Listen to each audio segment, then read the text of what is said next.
You know exactly what Neanderthal looks like. Hunchback, empty stare, giant club, basically a hairy man who lost an argument with evolution. But if a real Neanderthal walked past you today, the first surprise would be that he was walking upright. The second would be that he probably was not stupid. And the final surprise could already be inside your body. 6 claims once repeated by scientists, museums, and textbooks built the caveman in your head. One began with a sick old man. Another confused missing evidence with missing language. And the biggest one turned extinction into proof that we were simply better. So let's meet the old man who accidentally ruined an entire species' reputation.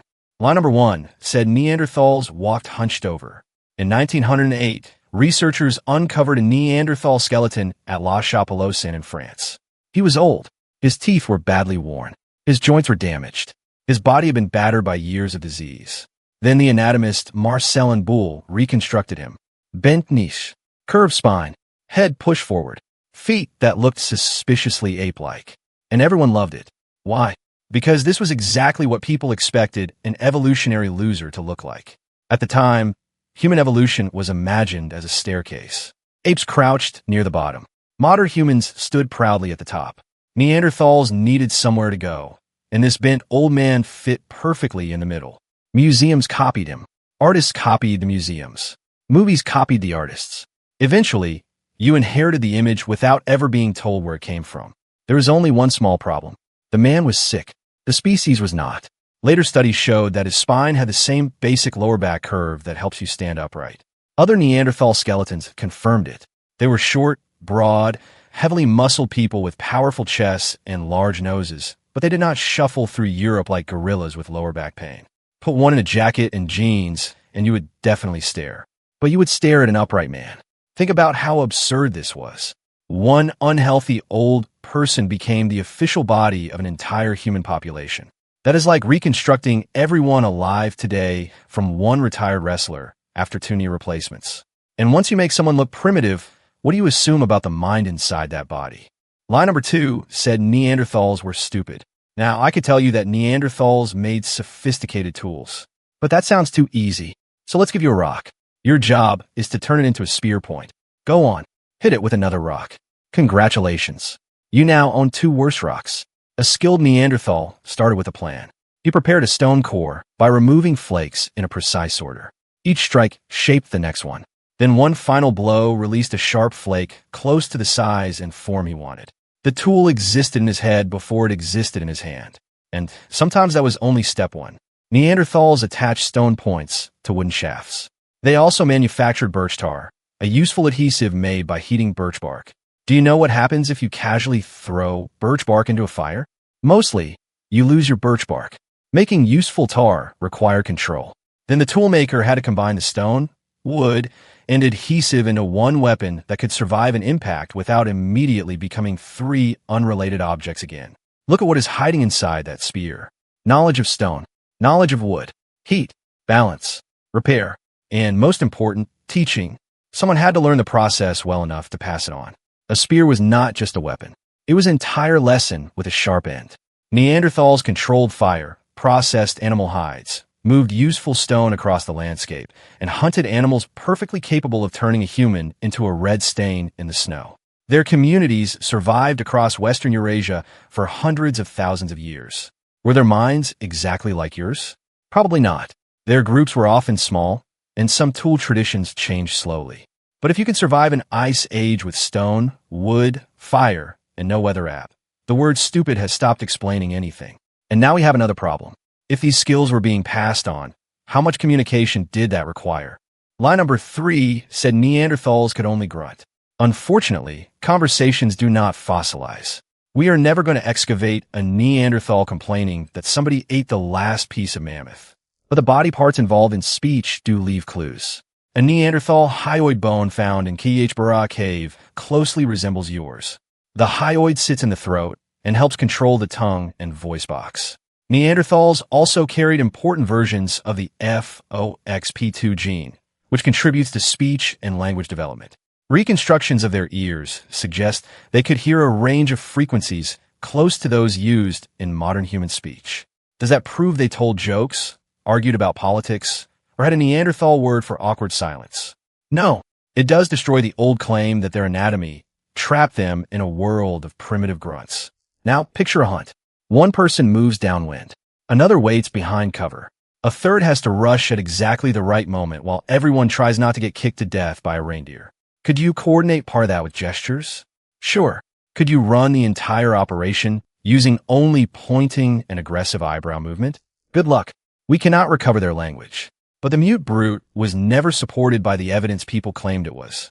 And speech becomes even more important when someone in your group cannot hear you coming, has limited use of one arm, and cannot keep up.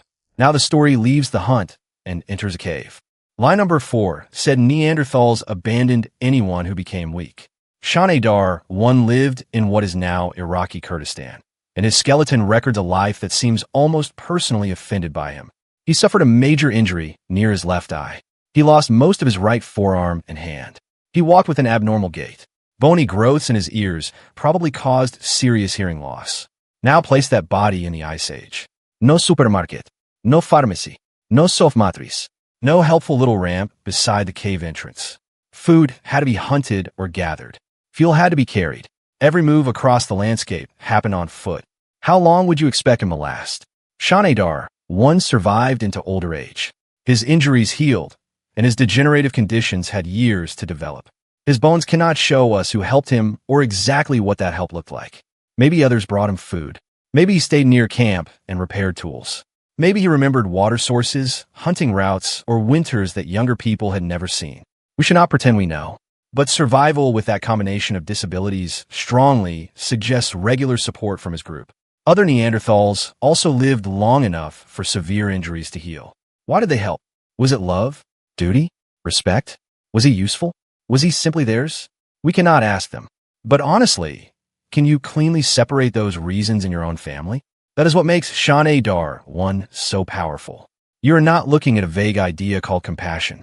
You are looking at a body that should have struggled to survive alone, yet remained alive among other people.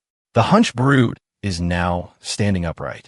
He plans, teaches, communicates, and sometimes keeps vulnerable people inside the group.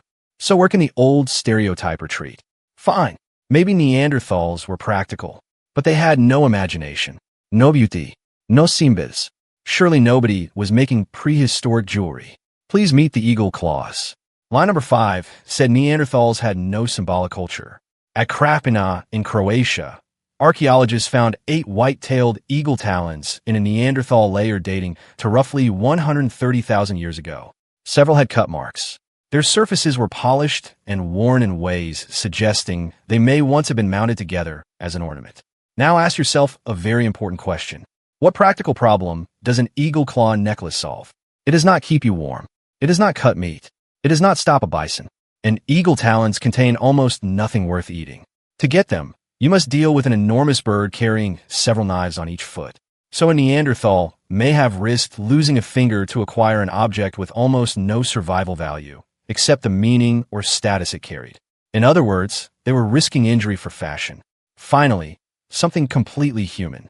Then someone in Germany carved a deliberate geometric pattern into a giant deer bone more than 50,000 years ago, making it require preparation, control, and time.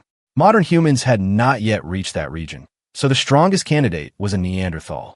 There are other clues too, including pigments, modified shells, feathers, and possible cave markings. Some are debated, because archaeology enjoys giving you one amazing answer and then starting a 20-year argument about the scratch marks. But the larger pattern is difficult to erase. Neanderthals sometimes collected unusual things, changed them, wore them, or marked them. Hunger cannot explain all of that. An ornament does something stranger than keeping you alive. It places an idea about you inside another person's mind. And by now, you may be asking the only question left. If Neanderthals could plan, speak, care, and create symbols, why are you here while they're gone? This is where the biggest lie appears. Line number 6 said Neanderthals vanished because we were superior. You know the story. Homo sapiens entered Europe. We had better brains, better tools, better language, probably better customer service. Neanderthals could not compete. Evolution checked the scoreboard, declared us the winners, and removed them from the planet. Very clean. Very satisfying. Probably wrong. Neanderthals did disappear as a distinct population around 40,000 years ago, close to the spread of Homo sapiens across Europe. Competition may have mattered. Violence may have happened. Put two human populations in the same landscape, chasing similar food and shelter, and somebody is eventually going to be unpleasant. But there is no evidence of one giant prehistoric war. There is no single invention that explains everything. What we do see is something far less dramatic and much more dangerous. Neanderthals were already few. Their communities were small and scattered. And when your population is tiny, ordinary bad luck becomes an extinction event. Imagine a village of 30 people. One winter kills 3 adults. 2 babies do not survive. Several young people cannot find partners outside the group. The best hunter breaks a leg. Nothing in that story requires anyone to be stupid, but repeated across generations, and one day the fire goes out. Larger Homo sapiens networks could move people, resources, ideas, and potential partners across wider distances. A bigger network does not need every group to succeed. When one camp has a terrible year, another may help replace what was lost. Climate swings may have fragmented Neanderthal groups even further. Changing prey, unfamiliar diseases, and competition from incoming Homo sapiens could all have added pressure. Researchers still argue about how much each factor mattered. So perhaps that is the answer. They were not worse. There were simply too few of them. Mystery solved? Not even close. Because when scientists looked inside your DNA, extinction suddenly became much stranger. Neanderthals and Homo sapiens had children together. A major period of mixing happened roughly between 50,000 and 44,000 years ago. Today, many people with ancestry outside Africa carry around 1 to 2% Neanderthal DNA. Smaller amounts also appear in some African populations because later migrations carried that ancestry back.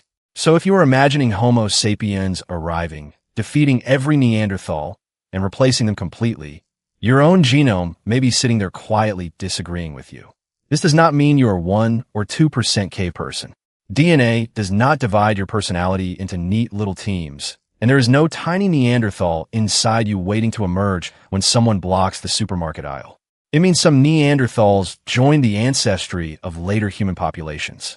Pieces of their DNA survive because people survived long enough to have children, and those children had children of their own. Their communities still disappeared. Their languages, traditions, and personal stories were lost. Their distinctive bodies vanished from the fossil record. That was real extinction, but it was not clean replacement. Some groups died out. Some may have been pushed aside. Some people were absorbed into larger Homo sapiens populations. The wall between them and us was never a wall at all. And suddenly, the 6 lives become one story. First we bent their backs. Then we emptied their minds. We took away their voices, their care, and their imagination. Finally, we used their disappearance as proof that the winners must have deserved to win. But survival is not a trophy for being the best species. Sometimes survival comes down to population size, social networks, geography, timing, and plain luck. Science helped build the old caveman, but science also took him apart. New skeletons straightened his spine. Tools revealed planning. Anatomy reopened speech. Injured bodies showed support. Eagle claws revealed symbols. Genetics destroyed the clean ending. So picture a Neanderthal one more time. Do not give him a club and a confused expression. Let him stand upright. Put a tool in his hand that someone taught him to make. Give him companions who understood his voice, objects that meant more than food, and a group that sometimes kept injured people alive. Now look at his face. He is not an unfinished version of you. He is family you almost forgot.